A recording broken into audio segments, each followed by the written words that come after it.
Dear students, in this video we will discuss about boundary surface diagrams. So boundary surface diagrams of different orbitals. So nothing but it gives the information about the shapes of orbitals. So in this representation, a boundary surface or counter surface is drawn in a space in which the probability of density. So that means where the probability of finding electron is maximum, that is psi square is constant. So psi square which enclose a region or volume in which the probability of finding electron is very high, that is approximately 95%. So that is psi square represents the probability density where the finding of electron is maximum. So if you see the boundary surface diagrams of various orbitals, so for s orbital, n value will be 1, 2, 3, 4. So L is equal to 0. If L is equal to 0, M is also 0. In electron, in which the s orbital can have either plus half, so which is in clockwise direction, or minus half spin, which is anti-clockwise direction. So it is always spherically symmetrical. So when we are considering a p orbital, n value, so L value will always be 1. So m value ranges from, if L is equal to 1, m value will be having a minus 1, 0 or plus 1. So px or py orbitals can have the m value a plus or minus 1, and pz has m value 0. So if you see the p orbital, so p orbital is having a specific direction and it is having a specific shape, that is a dumbbell shape. A radial or spherical nodes is given by the formula n minus L minus 1. So if px orbital is having one nodal plane in that is yz plane, py orbital has a nodal plane, one nodal plane in xz plane. So pz orbital has nodal plane in xy plane. So p orbital or p sublevel is a triply degenerate. That means it is having px, py, pz orbitals are having the same energy. So all these orbitals are said to be degenerate orbitals. So these are the nodal planes for 2p orbital. So yz nodal plane, xz. So yz nodal plane is for 2px orbital, and xz nodal plane is for 2py orbital, whereas xy nodal plane is for 2pz orbitals. Now coming to the shapes of d orbitals, we know that d orbitals are having shape double dumbbell shape. So for d orbital, n value, so 3, 4, 5, 6, L is always equal to 2. So if L is equal to 2, M is having the values of minus 2, minus 1, 0, plus 1 and plus 2. So D sublevel is penta degenerate. That means since it is having 5 orbitals, all the 5 orbitals are having similar energy.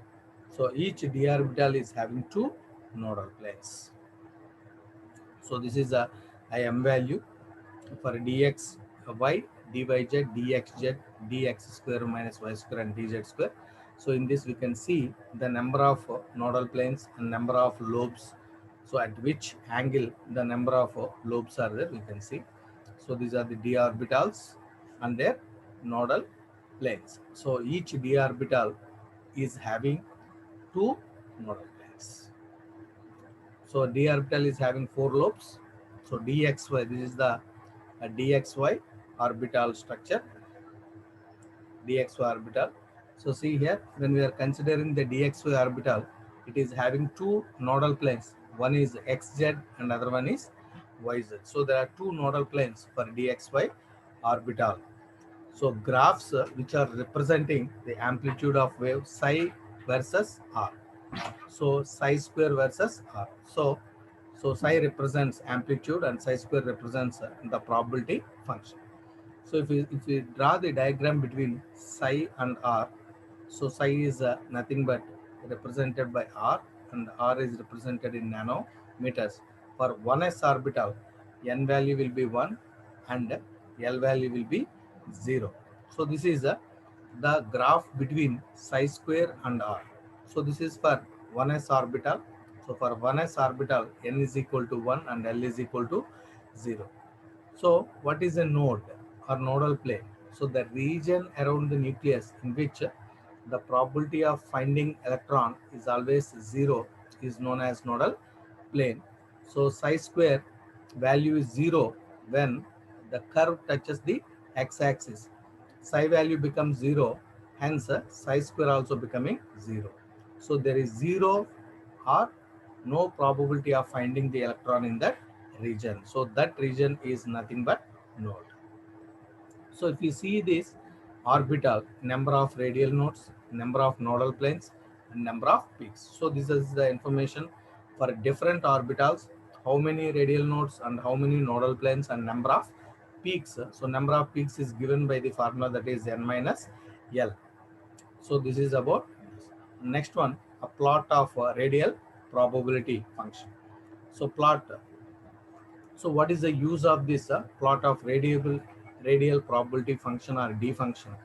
So in order to visualize the electron cloud within a spherical shell, which is placed at a radius r and distance r plus dr from the nucleus. So what is the use of this radial probability function means? It always describes the total probability of finding the electron in spherical shell of thickness dr located at a particular distance from the nucleus. So if you see the radial probability function, so the radial probability function is obtained by the product, that is the volume of the spherical shell into probability density. So volume of the spherical shell is given by 4 pi r square dr into probability density is integrated by psi square.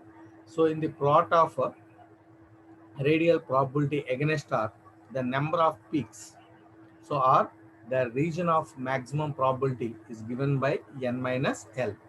The number of angular nodes is given by L value, and number of radial or spherical nodes is given by n minus L minus 1.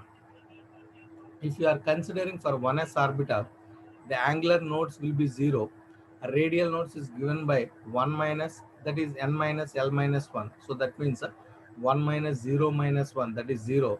So the number of radial nodes is always 0. For 2s orbital, so L value will be 0. So the angular node is 0. But radial nodes 2 minus 0 minus 1.